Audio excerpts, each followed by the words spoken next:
really turn against you and your beliefs, when you know that you're right, when people really start to spread lies, or if they're kind of really trying to get you to stop what you're doing and you know it's the right thing to do, it's important for you to never give in to the people who are really trying to stop you from achieving what's good in this world. And Hussein not only did that himself, but he wanted the whole world to remember this and to keep this principle, especially the Muslims, because the Muslims are the ones who are setting that standard for the rest of the world. When I started to really learn more about the Ahlul Bayt and their teachings, and Hussein in particular, I started to get a lot more curious, and I wanted to start practicing more and starting to get a lot more involved in the kind of Shia Islam, and Muharram in particular was something which obviously every Shia Muslim practices every year. You know, it's something which they look forward to doing, to remembering and to commemorating and to getting that emotional connection. It's a really good period to really get deep into the religion and to kind of remember the personality which we think about every day. So it was only natural for me to want to kind of get involved and to experience it for myself. It was only, say, about a year ago when I actually first attended my first Muharram lectures, and although I'd done a lot of research on the event myself, to actually hear the stories being told to me and what actually happened, there was a lot more information being given to me. And not only that, but it was being told to me. So obviously there was a lot more emotion I was getting from the words. I was seeing around a lot of brothers and sisters who just knew so much and they had such an emotional connection. There was a lot more I could get out of these lectures than I could get out of just reading books and looking on the internet. And this was the first time that I really started to get the emotional connection, the spiritual connection to Imam Hussein. And this is when I really started to understand why there was so much emotion behind it, why the people felt like they did.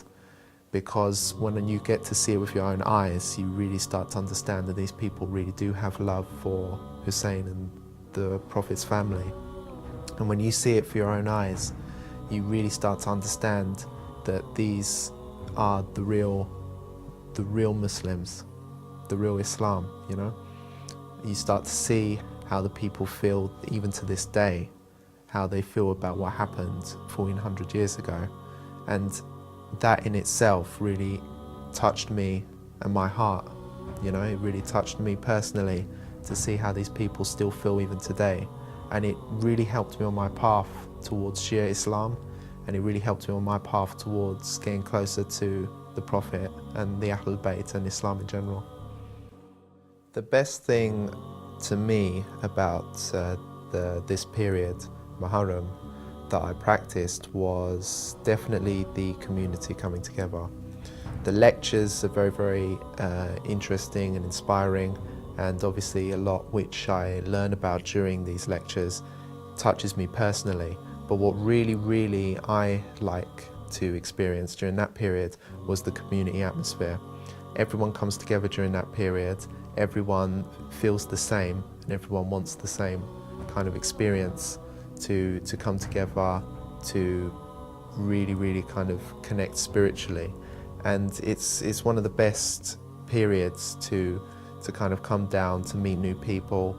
And for me, being not born a Muslim, for me to experience such a friendly, welcoming atmosphere during a period where it's so important to a lot of Muslims to come down and to really get this kind of spiritual high and to kind of remember Hussein, who's one of the greatest personalities in the religion.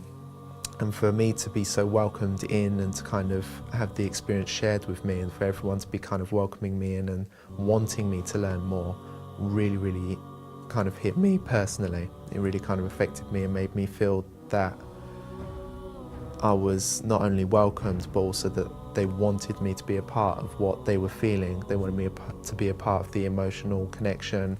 They wanted me to be a part of the religion, and they wanted me to learn more. And that really touched me personally. Abbas ibn Ali, for me, was one of the characters which I felt the closest connection to other than Hussein during that period.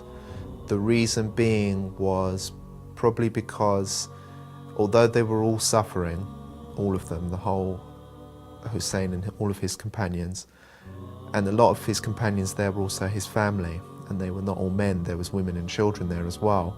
They were all suffering together, and Abbas ibn Ali, may God be pleased with him, was one of the only members of the Beni Hashim who was able to actually reach water during that period.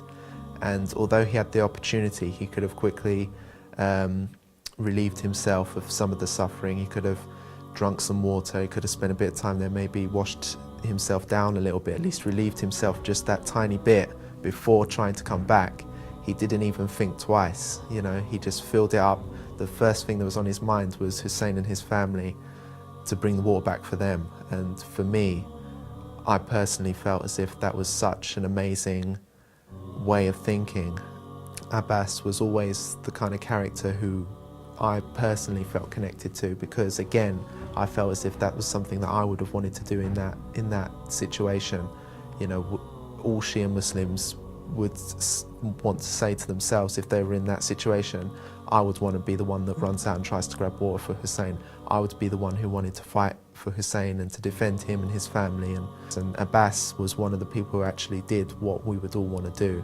You know, he tried to get water, he tried to bring it back, he wouldn't even drink the water himself.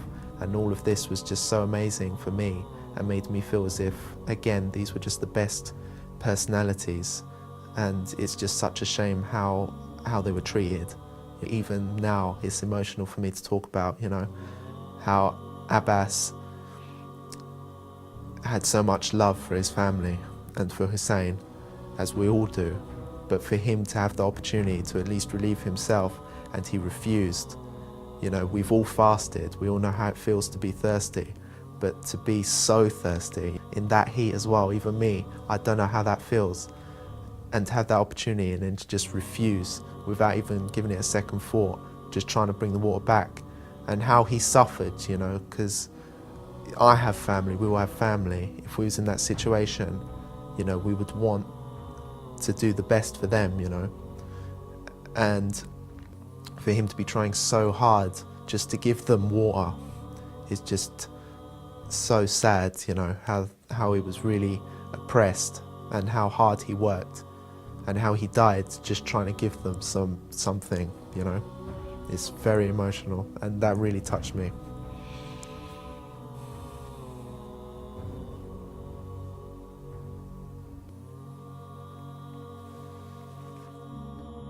Everyone kind of feels as if they're oppressed at some point in their lives, and for us, some people, they're not always sure how to handle it or what to do, and sometimes people feel as if they're alone or isolated or there's nothing they can do.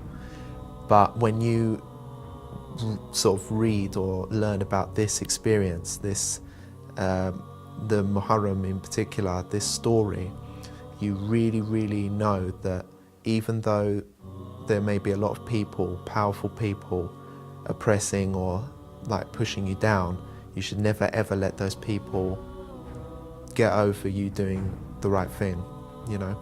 If you want to do good in life and you know what you're doing is right, you should never ever let anyone tell you different. And Hussein stood up for justice. He stood up against people who lie, people who want to change a whole belief system, and the belief system is perfect anyway, so for people to change it for bad reasons, you know, just for their own selfish needs and wants.